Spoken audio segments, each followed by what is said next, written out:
The moving truck pulled away from the curb as Terrell Brooks stood in his driveway, hands on his hips surveying his new home.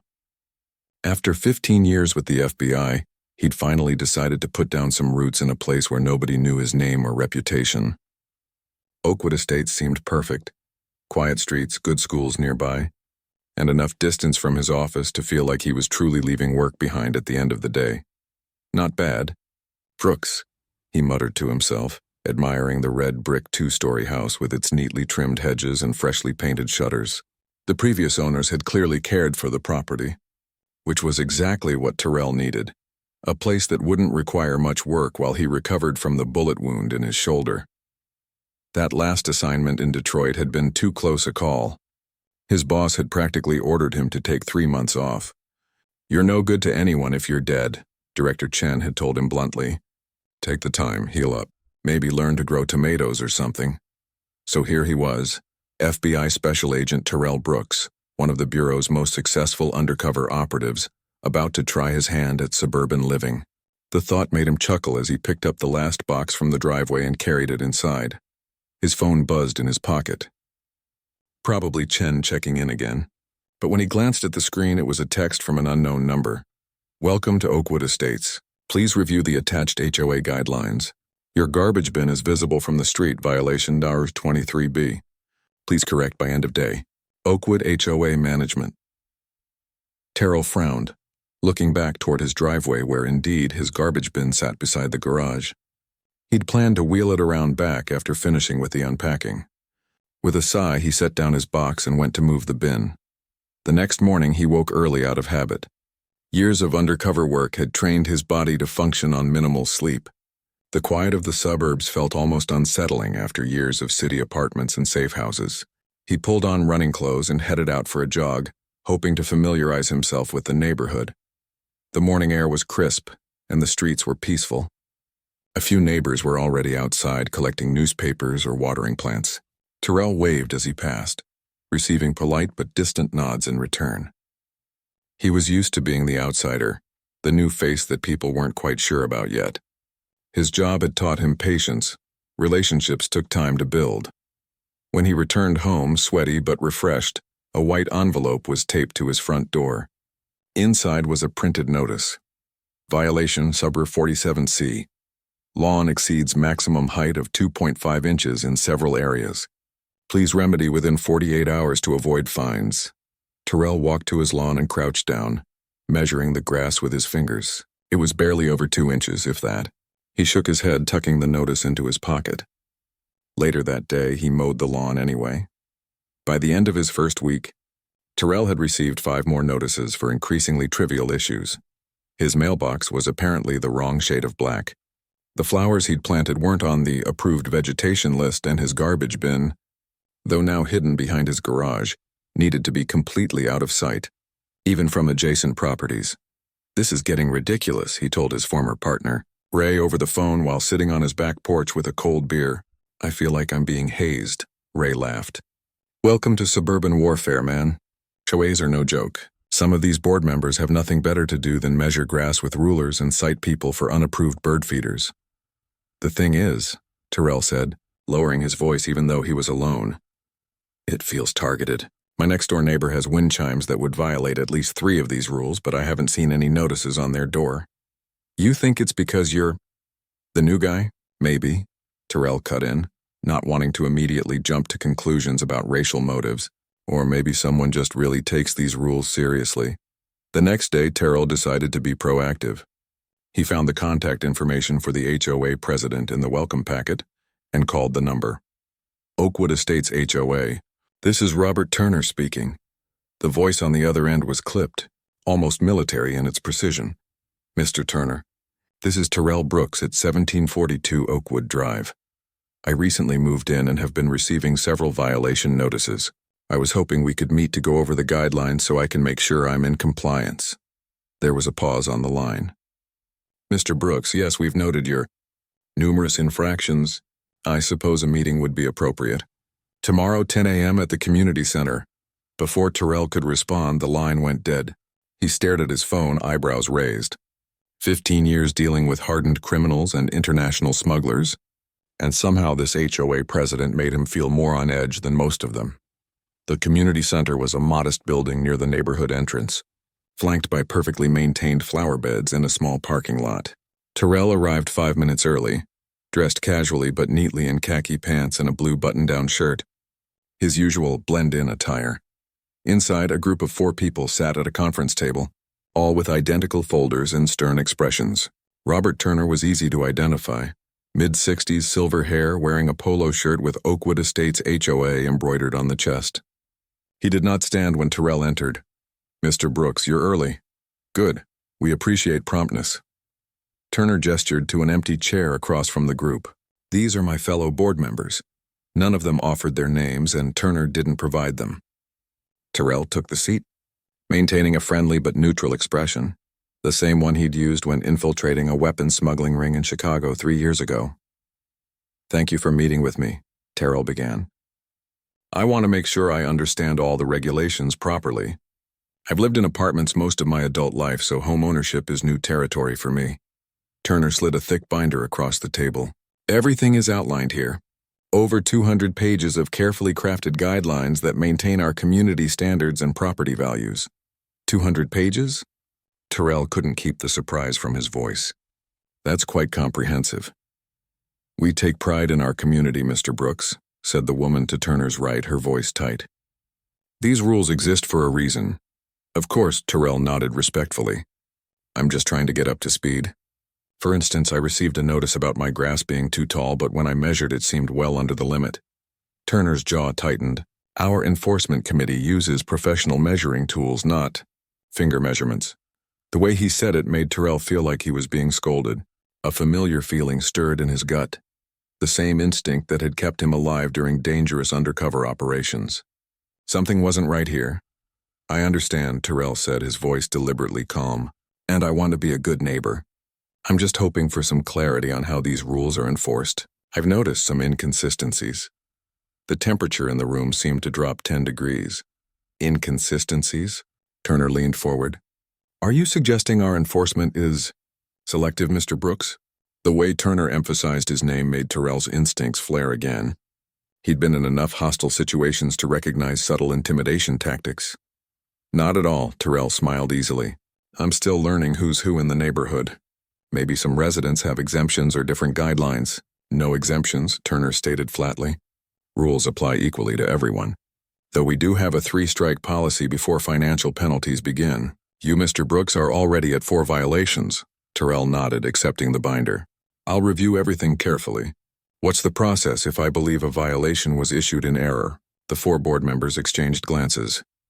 "You can file a formal appeal," Turner said, sliding another form across the table. "With a $50 processing fee. Non-refundable, of course." As Terrell left the community center, binder under his arm, he couldn't shake the feeling that he'd just encountered something more complex than an overzealous homeowners association. In his years with the FBI, he'd developed a sixth sense for power structures and petty fiefdoms. Oakwood Estates had all the markers of a community under the thumb of someone who enjoyed control a little too much. He placed the binder in his passenger seat and called his boss from the parking lot. "Chen, it's Brooks. How's that background check coming on my new neighborhood?" He paused, listening. "Yeah, I know I'm supposed to be relaxing, but something feels off here. Run a deep check on Robert Turner and the Oakwood Estates HOA financials if you can.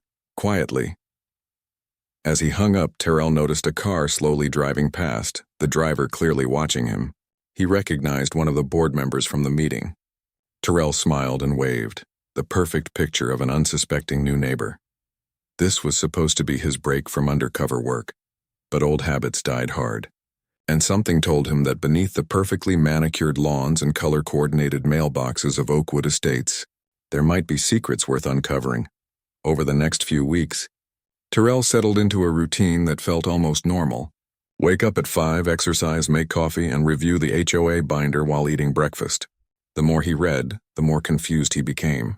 Some rules contradicted others, and many seemed to give the board unlimited discretion to interpret violations however they wanted. One morning, while stretching on his front porch before a run, Terrell noticed an elderly woman across the street struggling with her garbage bin. Without hesitation, he jogged over to help. "Thank you, young man. she said, patting his arm gratefully. "These old bones don't work like they used to." "No problem at all, ma'am. I'm Terrell Brooks, just moved in a few weeks ago." Her smile faltered slightly. "Oh, the new neighbor at 1742. I'm Eleanor Wilson. Been here since they built these houses 30 years ago." She leaned closer, lowering her voice. "You've been getting a lot of attention from Turner and his crew, haven't you?" Terrell shrugged. "Just trying to learn all the rules. There sure are a lot of them." Eleanor glanced around nervously. "Be careful with that group. They're not what they seem." Before Terrell could ask what she meant, she hurried inside, closing her door firmly. That afternoon, Terrell received a call from his boss at the FBI. "Brooks, got that information you wanted?" Director Chen said without preamble. "Turns out your HOA president is quite the character. Robert Turner, former security contractor. No criminal record, but several complaints filed against him in previous neighborhoods." "Nothing that stuck. What kind of complaints?" Terrell asked, taking notes. "Harassment, intimidation, selective enforcement of rules. Typical power trip stuff. But here's where it gets interesting. The HOA finances don't add up. There's about $80,000 missing from their accounts over the past 3 years. Could be bad bookkeeping, could be something else." Terrell whistled softly. "Any patterns to who gets targeted with violations?" "That's the other thing," Chen said, his voice dropping. "Based on county records, enforcement actions are disproportionately filed against non-white homeowners and single women. Fines, too. Some households have paid thousands in penalties while others have none." "Sounds like Turner's running a racket," Terrell said.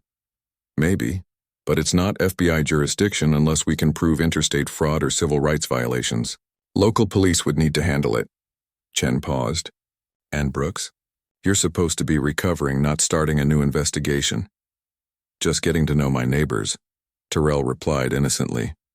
After hanging up, Terrell decided to do some neighborhood reconnaissance. He grabbed a small backpack with water and his phone, then headed out for what looked like a casual evening stroll. As he walked the winding streets of Oakwood Estates, he noted which houses had violation notices posted and which didn't. A pattern emerged quickly. Homes with luxury cars in the driveway rarely had notices, while more modest homes often did. Houses owned by people of color like his seemed to have the most. Near the community park, Terrell spotted Turner and 2 other board members huddled together beside a black SUV. They were speaking with a middle-aged woman who appeared distressed, repeatedly shaking her head as Turner thrust papers toward her. Terrell slowed his pace, pretending to check his phone while edging close enough to hear snippets of conversation. "Final notice before legal action," Turner was saying. "The fine is $2,500, but we're willing to accept $1,800 if paid by Friday." "But there was no hearing," the woman protested. "The bylaws say I'm entitled to a hearing for anything over $500. One of the other men stepped closer to her. "The hearing was scheduled. You didn't show up." "I never received any notice about a hearing," Turner sighed dramatically. "We sent it certified mail." "I never signed for any certified mail." "Not our problem if you weren't home when it was delivered," Turner said coldly. "Pay by Friday or we'll place a lien on your house." The woman's shoulders slumped in defeat. As she walked away, Terrell could see tears in her eyes. He continued past without making eye contact with Turner's group, but he could feel their stares on his back. That evening, Terrell's doorbell rang. When he opened the door, Eleanor from across the street stood there looking nervous. "May I come in?" she asked quietly. "I don't want to be seen talking to you." Terrell stepped aside, letting her enter. "Is everything okay, Mrs. Wilson?" Once inside, Eleanor seemed to gather courage. "I saw what happened with Mrs. Patel at the park today. They're threatening to take her house over supposedly unpaid HOA fees, but half those fees were made up. They did the same thing to the Rodriguez family last year, and the Thompsons before that. Why doesn't anyone report them?" Terrell asked, though he suspected the answer. "People have tried. The local police say it's a civil matter. Lawyers cost money that most folks don't have. And Turner has friends at City Hall." She wrung her hands. "I'm only talking to you because my grandson is a police officer in the next county. He says Turner is operating just within the law, technically, but it's all intimidation and paperwork tricks." Terrell nodded thoughtfully. "Thank you for telling me this. I'll be careful." After Eleanor left, Terrell called Chen again. "I need a favor," he said without preamble. "Can you get me the personal and financial records for everyone on the Oakwood HOA board?" I think they're running a targeted extortion scheme. Chen sighed heavily. Brooks, you're on medical leave. I know, but nothing. You were shot less than 2 months ago. Your job is to heal, not chase neighborhood bullies. People are losing their homes, Chen. They're targeting vulnerable residents. There was a long pause. Fine, I'll send what I can find. But this is not an official investigation, understood? You're just a concerned homeowner. The next morning, a thick envelope was delivered to Terrell's door by courier. Chen worked fast. Inside were financial statements, property records, and background reports on Turner and his inner circle. Terrell spent hours reviewing everything, making connections and finding patterns. By afternoon, he had a clear picture. Turner and 3 other board members had systematically issued fraudulent violations and fines, primarily targeting minority homeowners and those who seemed unlikely to fight back. The money, over $200,000, in 3 years, had been funneled through a community improvement fund that showed no actual improvements to the community. Terrell was deep in his analysis when his phone buzzed with a text from an unknown number. HOA emergency meeting tomorrow, 7 p.m. Attendance mandatory for all homeowners under review. Minutes later, an official-looking notice was slipped under his door. Final violation notice. Homeowner has accumulated 12 violations in 30 days. Fine amount, $3,650. Payment due at emergency meeting or enforcement action will commence. Terrell photographed the notice and texted it to Chen with a simple message. They're making their move. Chen's response came quickly. Don't engage. We need more evidence. But Terrell had seen the fear in Mrs. Patel's eyes, had heard the tremble in Eleanor's voice. These were his neighbors now, and someone needed to stand up for them. The next day, Terrell drove to the county records office and spent hours collecting evidence. Property liens filed by the HOA, foreclosure proceedings, and financial statements. What he found confirmed his suspicions. Turner's group had forced at least 6 families out of their homes in the past 2 years, all through questionable enforcement actions. When Terrell returned home, a black SUV was parked across from his house. Inside sat 2 men he recognized from Turner's enforcement committee, watching his house. They didn't even try to hide their surveillance. Amateur hour, Terrell muttered to himself as he walked inside, pretending not to notice them. Once inside, Terrell called his old partner, Ray. I need backup tomorrow night. Unofficial capacity. You in trouble? Ray asked. Not me, but some neighbors are. I'm attending a meeting where I think they're planning to intimidate people into paying fake fines. I need a witness with a badge. You know I'm in Pittsburgh now, right? 6 hours away. I wouldn't ask if it wasn't important, Ray sighed. Fine, text me the details. But Brooks, don't do anything stupid before I get there. As night fell, Terrell noticed more vehicles driving slowly past his house. Turner was trying to intimidate him, make him nervous before the meeting. But 15 years of facing down actual criminals made these tactics seem almost comical. Still, Terrell took precautions. He backed up all his evidence to a secure cloud server, placed cameras around his property, and kept his FBI credentials within easy reach. Tomorrow would be the showdown, and he needed to be prepared. Just after midnight, Terrell's security system alerted him to movement in his front yard. On the camera feed, he saw 3 men in dark clothing placing something on his lawn. When they left, he went outside to find a crude sign hammered into his grass. Violations con consequences. Terrell smiled as he pulled the sign from his lawn. Turner had no idea who he was dealing with. Tomorrow's emergency meeting was going to have an outcome that the HOA board never expected. For the first time since moving to Oakwood Estates, Terrell felt the familiar rush of an operation coming together. He wasn't just a homeowner being harassed. Anymore, he was an FBI agent who had stumbled onto exactly the kind of injustice he had sworn to fight. The day of the emergency meeting arrived with a tension that hung in the air like an approaching storm. Terrell spent the morning reviewing his evidence and preparing for multiple scenarios. His shoulder ached from the old bullet wound, a reminder of what real danger felt like compared to neighborhood intimidation tactics. At noon, his doorbell rang.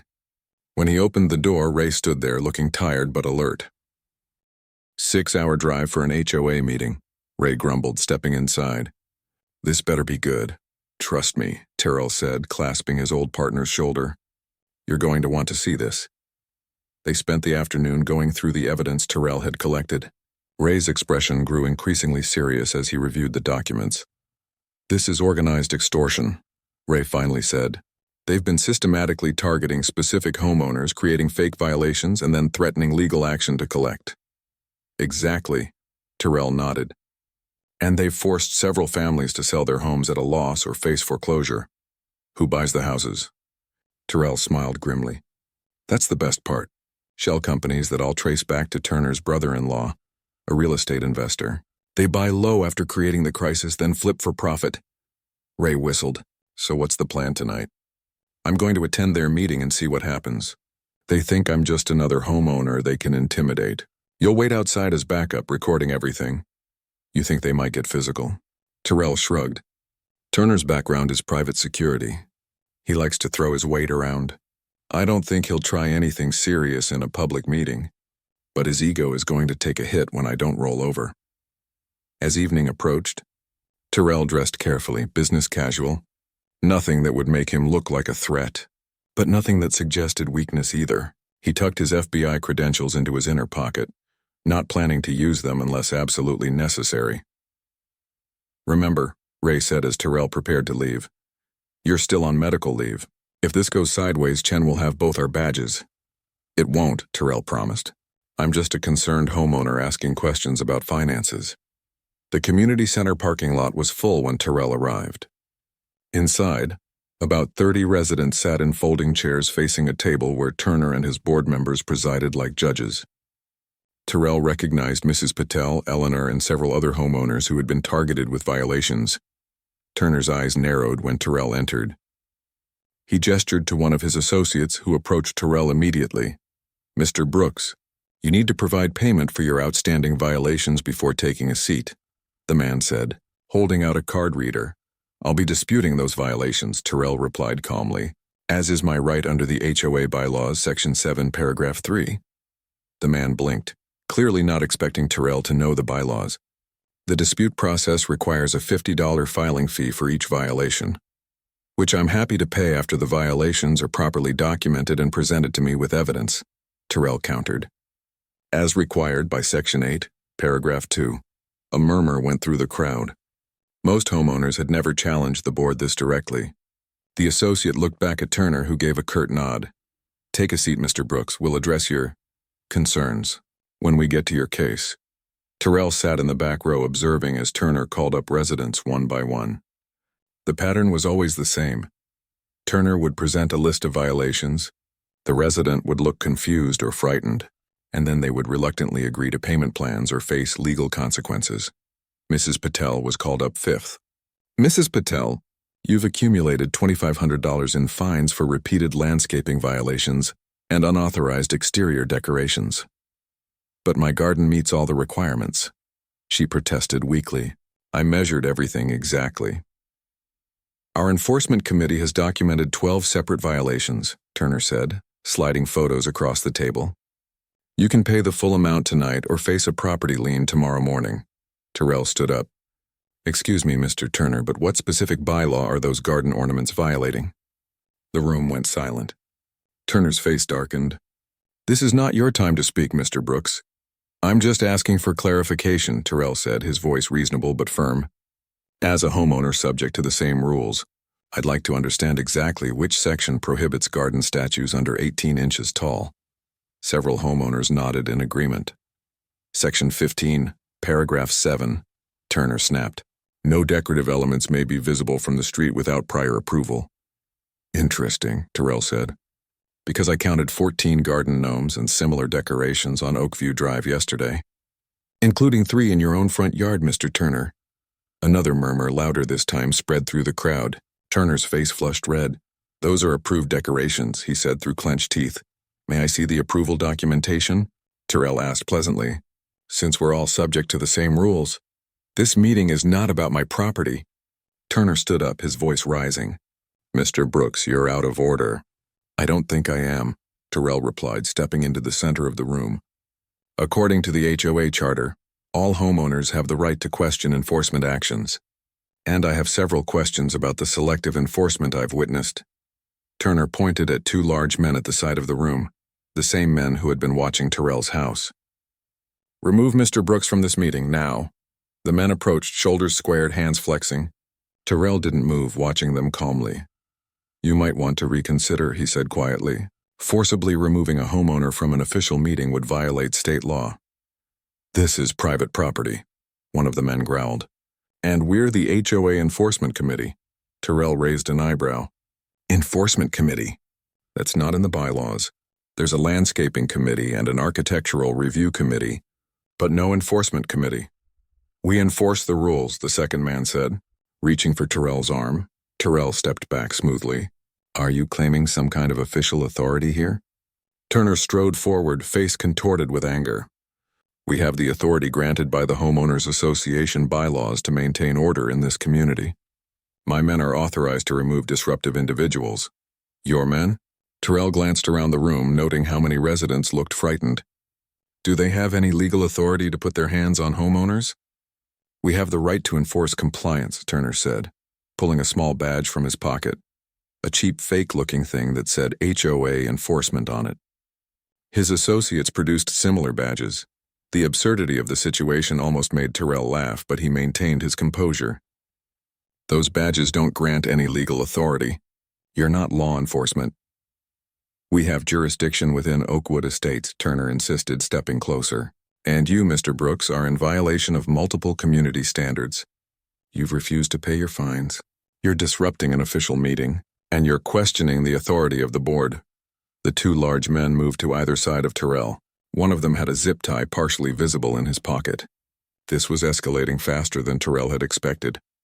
Mr. Turner, Terrell said loudly enough for everyone to hear, are you attempting to detain me? If necessary, Turner replied coldly.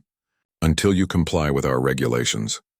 Terrell looked directly at Mrs. Patel, then at Eleanor and several other frightened residents. Has anyone else here been detained by the enforcement committee? Several hands went up hesitantly. An older man spoke up from the front row. They held me in the storage room for 2 hours last summer when I argued about a fine. Said they'd call the real police if I didn't sign a payment agreement. Turner's face went pale, then red with fury. That's a lie! Is it? Terrell asked. Because I've spent the last few weeks documenting a pattern of intimidation, selective enforcement, and possibly financial fraud in this HOA. You have no right, Turner began. Actually, I do. Terrell reached into his jacket and pulled out his FBI credentials, holding them up so everyone could see. Special Agent Terrell Brooks, Federal Bureau of Investigation. The room erupted in gasps and murmurs. Turner stared at the badge, momentarily speechless. His enforcement men backed away from Terrell instantly. This is a trick, Turner finally sputtered. You're not FBI, you're just a troublemaker who moved in to cause problems. I assure you the badge is real, Terrell said calmly. And while I'm currently on medical leave and not here in an official capacity, I've observed enough potentially criminal activity to warrant a formal investigation. He turned to address the room. For anyone who has been subjected to selective enforcement, intimidation, or questionable fines, I'll be taking statements after this meeting. Attempting to impersonate law enforcement officers, which is what these fake badges do, is a federal offense. Detention of individuals without legal authority can constitute false imprisonment, and financial fraud involving housing can fall under federal jurisdiction. Turner lunged forward suddenly, grabbing for Terrell's credentials. This is all lies. He's trying to undermine our community. Terrell sidestepped easily, his reflexes honed by years of fieldwork. At that moment, the community center doors opened and Ray walked in, his own FBI badge visible. Everything okay in here, Brooks? Ray asked, surveying the scene. Just fine, Terrell replied. Mr. Turner and I were discussing the limits of HOA authority and the legality of detaining residents with zip ties. Turner looked from Terrell to Ray and back again, the reality of his situation finally sinking in. His face drained of color as he realized he was no longer the most powerful person in the room. This meeting is adjourned, he said weakly, gathering his papers. Actually, Terrell said, I think it's just getting started. As Turner tried to leave, Ray stepped forward.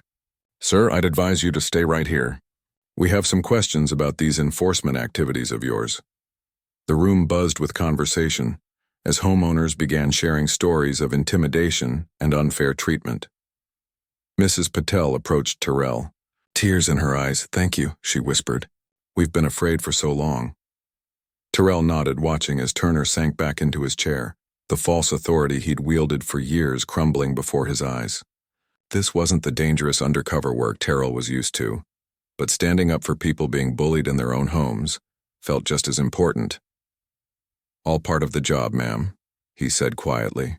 Even on medical leave, the community center hummed with nervous energy as residents gathered in small groups, whispering among themselves. Some cast fearful glances toward Turner, who sat slumped in his chair, while others approached Terrell cautiously, as if afraid their HOA president might still retaliate somehow. Ray had called for backup, not FBI, but local police from the neighboring county where Eleanor's grandson worked.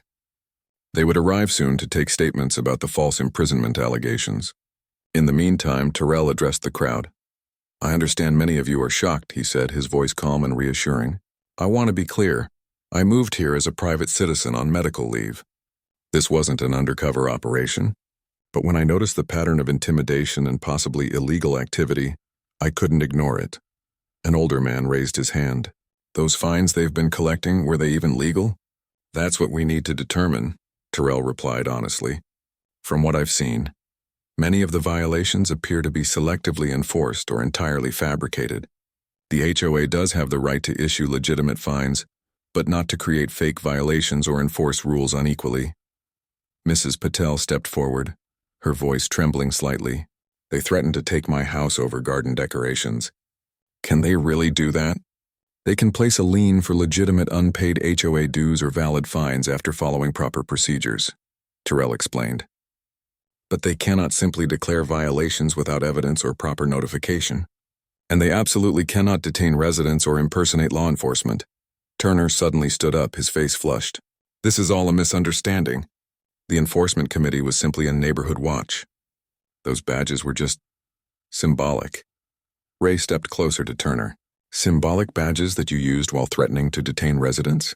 That's not how symbolism works, sir." One of Turner's associates, a thin man with glasses who had been quiet throughout the confrontation, cleared his throat. "I'd like to cooperate fully," he said, not meeting Turner's outraged glare. "I'm the HOA treasurer, and I've been concerned about financial irregularities for months." Turner pointed a finger at him. "Shut up, Dave. You signed off on everything." "Under duress," Dave replied, his voice gaining strength.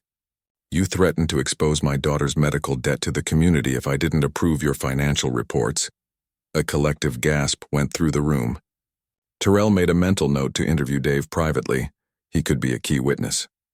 The community center doors opened, and 4 uniformed officers entered. Eleanor's grandson, Officer Wilson, led the group. He nodded respectfully to Terrell and Ray before approaching Turner. "Robert Turner, we'd like to ask you some questions about allegations of false imprisonment and impersonating law enforcement."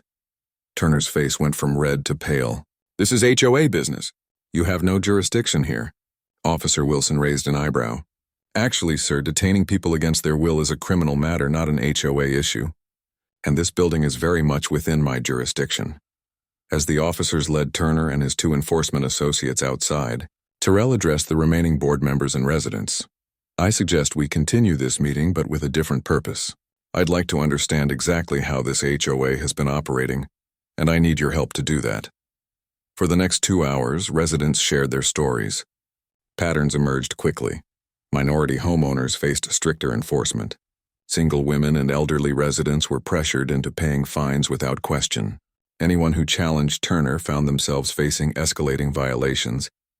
Dave, the treasurer, provided the financial records he'd been keeping secretly. They showed nearly $300,000 in collected fines over 3 years, far more than the $200,000 Terrell had initially estimated. Much of that money had been diverted to a community improvement account that showed minimal actual expenses. By midnight, the officers had taken statements from 12 residents who claimed they had been detained or physically intimidated by Turner's group. Ray had photographed the fake badges and collected copies of all financial records. The evidence was mounting quickly. As the meeting finally broke up, Eleanor approached Terrell. "I can't believe it's over," she said, her eyes bright with unshed tears. "He's been terrorizing this neighborhood for years." "It's not over yet," Terrell cautioned. "There will be an investigation, possibly charges. Turner will have the right to defend himself legally. But he can't hurt anyone anymore, can he? Terrell smiled gently. No, ma'am. His days of running this neighborhood like his personal kingdom are done. The next morning, Terrell woke to his phone ringing. It was Director Chen. Brooks, what part of medical leave was unclear to you?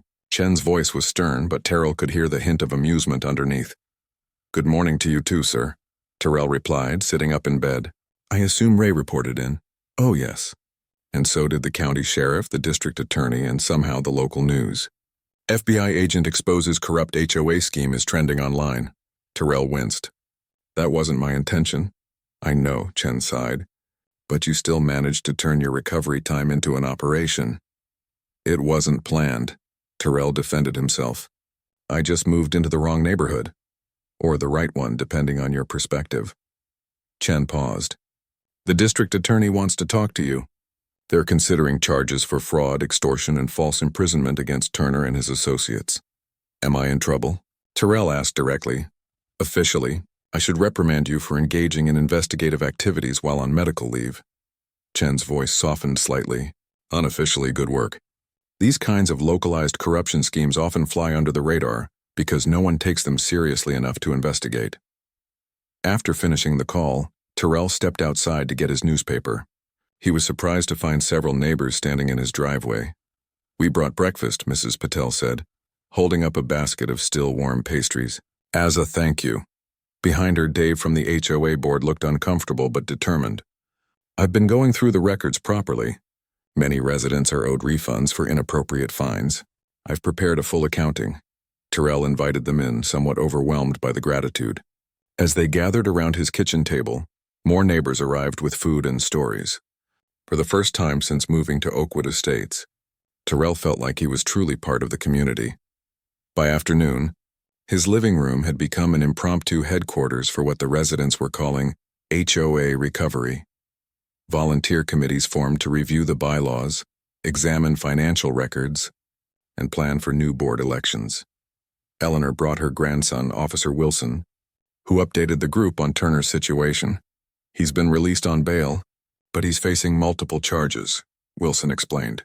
The DA is particularly interested in the pattern of targeting specific homeowners. They're looking at potential civil rights violations.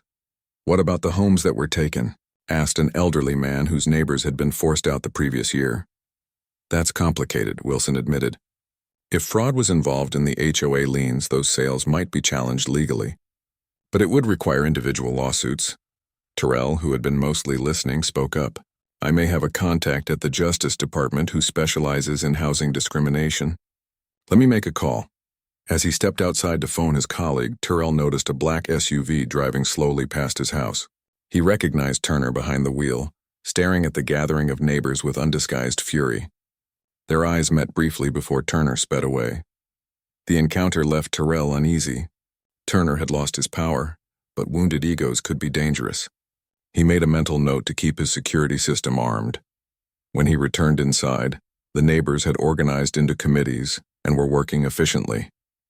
Dave was explaining the HOA financial structure to a group that included 2 accountants eager to help audit the books. Mrs. Patel and several others were reviewing violation notices, sorting them into piles of legitimate and questionable citations. Ray arrived around 4 o'clock, bringing case files from similar HOA fraud investigations to use as references. So much for a quiet recovery, he teased Terrell as they watched the community in action. I didn't plan this, Terrell said for what felt like the 100th time that day. You never do, Ray laughed. But somehow you always end up in the middle of something. It's like trouble follows you. Or I follow trouble, Terrell mused. Either way, these people needed help. And now you're the neighborhood hero, Ray observed. Better than being the guy with the wrong shade of mailbox. As evening approached, the impromptu meeting began to break up. Neighbors exchanged phone numbers, made plans for follow-up actions, and cleared away the remains of the potluck lunch that had materialized. Throughout it all, Terrell observed the natural leadership emerging. Eleanor organizing communication, Dave handling finances, Officer Wilson providing legal guidance. You don't need me for this, Terrell told them as they prepared to leave. You've got all the skills right here in your community. But we needed someone to stand up first, Eleanor said simply. Sometimes that's the hardest part. After everyone had gone, Terrell sat on his porch watching the sunset over the neat rows of houses. His shoulder ached less today despite all the activity. There was something healing about purpose, about helping others stand up to bullies. His phone buzzed with a text from Chen. Turner's brother-in-law just withdrew $50,000 cash from his bank account. "Watch your back." Terrell frowned at the message. He'd hoped the situation was de-escalating, but perhaps not. Turner had built his power over years and lost it in a single night. Men like that rarely accepted defeat gracefully. As darkness fell, Terrell checked his security system, locked his doors, and prepared for whatever might come next. His medical leave had taken an unexpected turn, but he wasn't complaining. FBI work came in many forms. Sometimes it meant infiltrating criminal organizations, and sometimes it meant helping ordinary people stand up to everyday tyrants. Either way, Terrell was still on the job. 3 days had passed since the confrontation at the community center. Oakwood Estates buzzed with a new energy as neighbors who had previously kept to themselves now gathered openly, sharing stories and planning for a better community. The fear that had hung over the neighborhood for years was lifting, replaced by cautious optimism. Terrell had spent those days helping residents organize their evidence against Turner and his associates. The district attorney's office was building a strong case, with more than 20 homeowners now willing to testify about intimidation tactics and fraudulent fines. On the third evening, Terrell was reviewing financial documents with Dave when his security system pinged. The camera at his front door showed Eleanor standing on his porch, looking anxious. "I'll be right back," Terrell told Dave, going to answer the door. Eleanor didn't wait for an invitation. "Turner's back," she said as soon as Terrell opened the door. "He and his brother-in-law are clearing out the HOA office. They're taking all the files." Terrell frowned. "That's evidence. Did you call Officer Wilson?" "He's off duty, and the local police said they can't do anything without a court order." Eleanor's hands twisted together nervously. "By the time anyone official gets here, those records will be gone." Terrell weighed his options quickly. He was still on medical leave, not acting in an official capacity, but those documents belonged to the Homeowners Association, not to Turner personally. "Let me handle this," he said, grabbing his jacket. "Dave, stay here and continue organizing what we already have.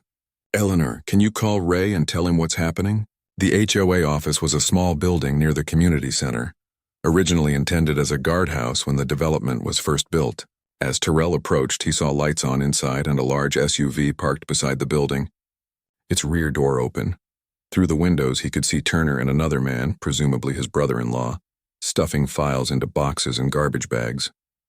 They were working frantically, occasionally tossing papers into a small trash can where flames flickered.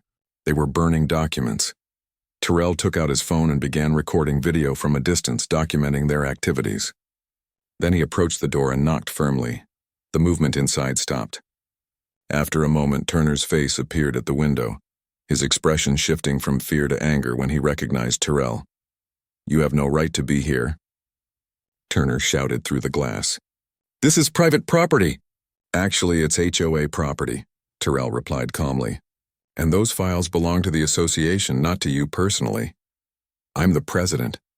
Turner's face was flushed with anger. "I have every right to manage these records." "Destroying evidence is a felony," Terrell said, still recording. "Why don't you open the door so we can discuss this like reasonable people?" "Go to hell," Turner spat, disappearing from the window. The sounds of frantic activity resumed, papers shuffling and drawers slamming. Terrell tried the door handle, locked. He considered his options. Breaking in would be illegal, even if Turner was destroying evidence. But standing by while crucial documents burned wasn't acceptable either. Before he could decide, 3 cars pulled up, headlights illuminating the area. Ray stepped out of the first vehicle, followed by Officer Wilson and 2 other uniformed officers. From the other cars emerged several homeowners, including Mrs. Patel and Eleanor. Ray approached Terrell. Eleanor called, said Turner was destroying evidence. Terrell nodded, showing Ray his phone with the video recording. "They're burning files right now." Officer Wilson stepped forward. "That's enough for me." He approached the door and knocked loudly. "Police, open the door immediately!" The sounds inside stopped again. After a moment, the door opened slightly and the face of Turner's brother-in-law appeared. "What's going on?" "We're just cleaning up some old files. "Step aside, sir," Officer Wilson said firmly. "We have reason to believe evidence is being destroyed." "You need a warrant," the man protested weakly. "Not when there's a crime in progress," Wilson replied, pushing the door open wider. Inside, the small office was in chaos. File cabinets stood open and empty with papers scattered everywhere. The trash can in the corner smoldered, filled with partially burned documents. Turner stood by the back window, a box of files in his arms, looking cornered. "Put down the box, Mr. Turner," Officer Wilson instructed. "These are my personal records," Turner insisted. "Those files are HOA property," Ray countered. "And based on the financial fraud we've already documented, they're evidence in an ongoing investigation." Turner's eyes darted around the room, searching for escape. Suddenly, he hurled the box at the officers and lunged for the back door. Terrell moved instinctively, years of FBI training kicking in. Despite his still healing shoulder, he intercepted Turner at the door, blocking his exit.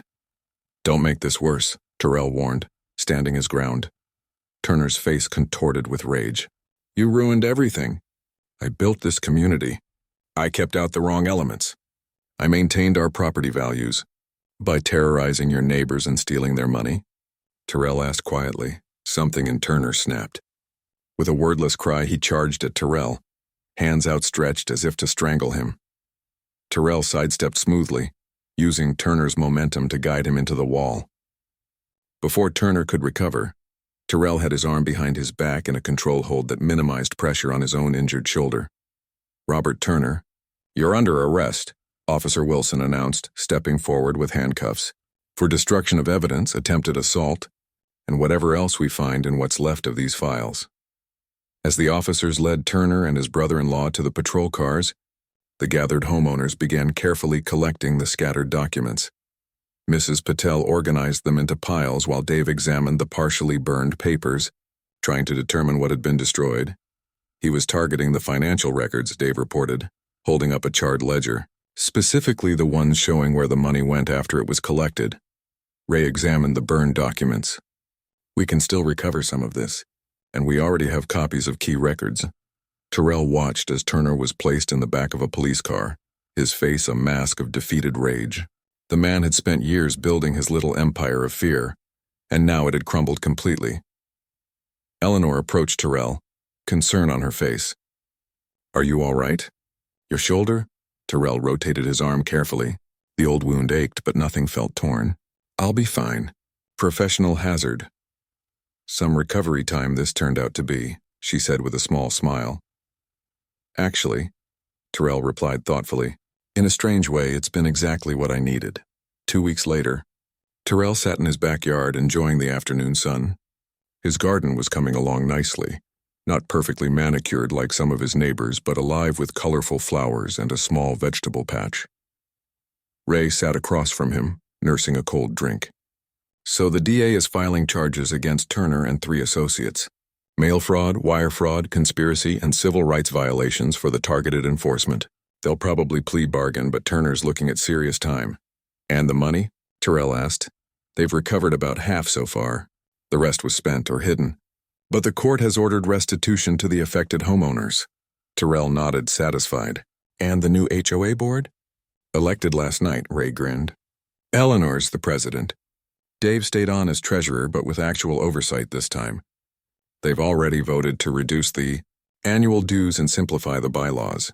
A comfortable silence fell between them as they watched a hummingbird dart among Terrell's flowers, and flowers that would have earned him a violation notice under Turner's regime. "Chen called," Terrell said after a while. "My medical leave is up next week. They want me back at the office. You taking it?" Ray asked. Terrell considered the question. The past month had been unexpected in every way. He'd moved to Oakwood Estates looking for peace and quiet while he recovered. Instead, he'd found corruption, fought against injustice, and in the process become part of a community that now felt like home. "I think so," he finally said. "But I'm going to request a transfer to the local field office." "I like it here," Ray raised an eyebrow. "Suburbs growing on you?" "The people are," Terrell admitted. "There's something satisfying about helping folks stand up to everyday bullies. Not every case needs to involve international criminals or drug cartels." The doorbell rang, interrupting their conversation. Terrell found Mrs. Patel on his porch holding a large dish. "Homemade curry," she explained. "For the community potluck tonight. We hoped you would join us." Behind her, Terrell could see neighbors gathering in the park across the street. Tables had been set up, children played on the grass, and the atmosphere was relaxed and welcoming. So different from the tense, isolated neighborhood he'd moved into. "I wouldn't miss it," Terrell assured her with a smile. As they walked toward the gathering, Terrell reflected on how differently things might have gone if Turner had chosen someone else to target with his fake violations and intimidation tactics. If he'd picked on a typical homeowner rather than an FBI agent, he might have continued his reign of fear for years. But that was often how justice worked, being in the right place at the right time, standing up when it mattered and having the skills and courage to make a difference. At the park, Eleanor waved him over to where she stood with several other neighbors. "We're planning the community garden," she explained excitedly, "since we no longer need to spend $5,000 a year on enforcement patrols, and we can actually improve the neighborhood." Terrell looked around at the faces that had become familiar over the past month, people who had been frightened and isolated when he arrived, now laughing and working together. This is what community should be, he thought as he joined the conversation, offering suggestions for the garden project. His phone buzzed with a text from Director Chen. "Paperwork for your transfer approved. Local office excited to have you. Try not to take down any more HOAs before you start." Terrell smiled and put the phone away. His recovery hadn't gone as planned, but sometimes the best healing happened when you were busy helping others. And Oakwood Estates, once a neighborhood ruled by fear, was healing too.